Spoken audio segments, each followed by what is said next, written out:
Husqvarna 357 XP 357 359 hybrid, what I call the 357 Hyper. This is a heavily ported Meteor 59cc top end, the 47 millimeter that is to use as a replacement for the Husqvarna 359 top end. I'm going to go over a little bit what I've done. Ported transfers, ported entry, similar timing numbers, a little more conservative than a stock 359 intake window. A little extra height on the exhaust port and extra width.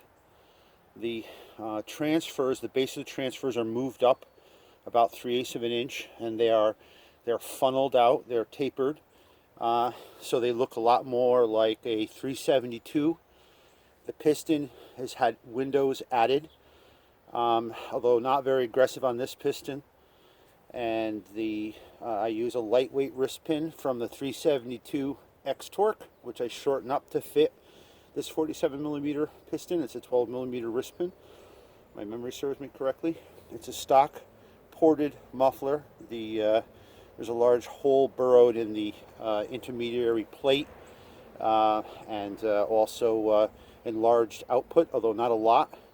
It is a slightly ported carburetor and ported air filter horn, and it is running AMSOIL Sabre and a small engine fuel, maybe a 96 or 98 octane.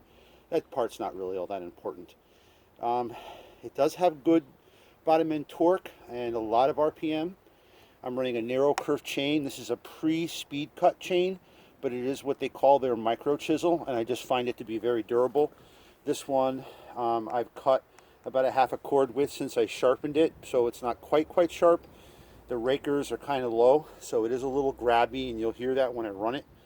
But you know, I've got some oak here, some green oak. I don't know if it's frozen or not, but you'll get an idea. So on with the show.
I should also mention that I machined the combustion chamber roof in order to facilitate tightening the piston up to the top of the jug as much as possible.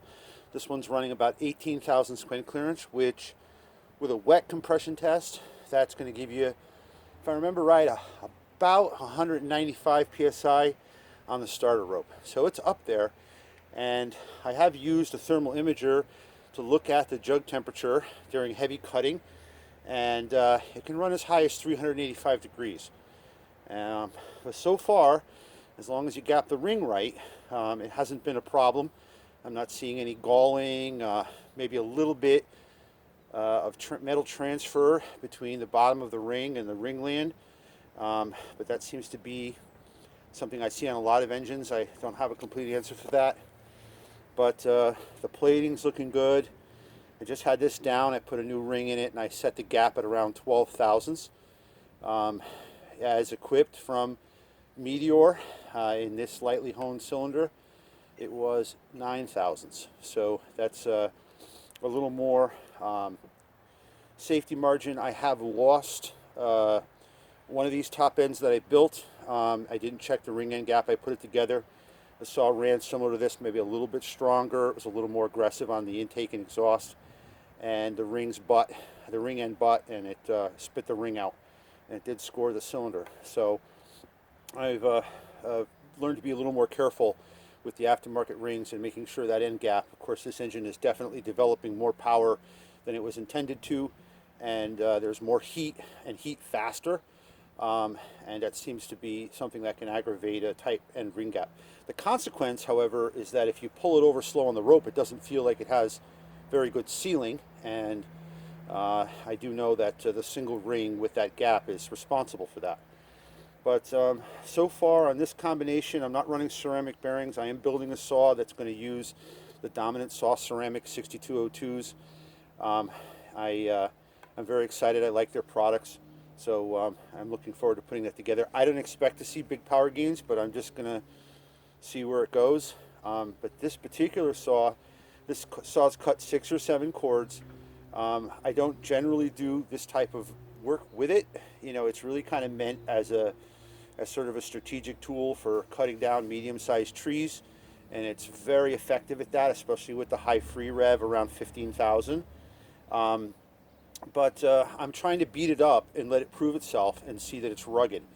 And hopefully in a future video, when I build my next one, I'm going to go through step by step how I built this saw, and you can all see exactly what to do if you want to build something similar for yourself. It's a lot of work, but I've already kind of suffered through a lot to figure out how to do this.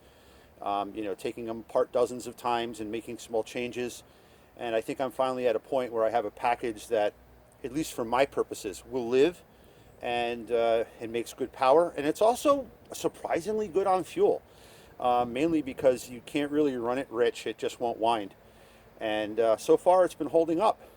So I hope you've enjoyed. I may add another video of it just running without me babbling on. You're welcome to check out each one.